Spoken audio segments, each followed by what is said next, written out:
At lamang nga tayo ng bawang dito at pakatapos nga ay ipahid natin ito dito sa avocado. At pakatapos nga nito ay maglagay tayo ng toothpaste dito nga sa dulo. At sunod nga nito ay maglagay tayo ng tuyong dahon nga dito nga sa paso. At pakatapos nga ilagyan din nga natin ito ng uling. At sunod nga dito ay lagyan na nga natin ito ng lupa. At pakatapos nga ay ilagay na nga natin itong avocado dito sa lupa.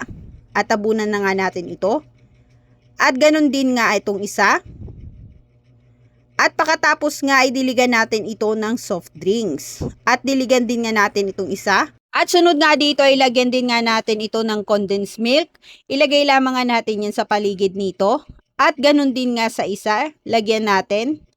At pakatapos nga nito ay itabi lamang nga natin ito at antayin natin ito ng 100 days. So after 100 days nga ito na nga ang kanyang mga bunga.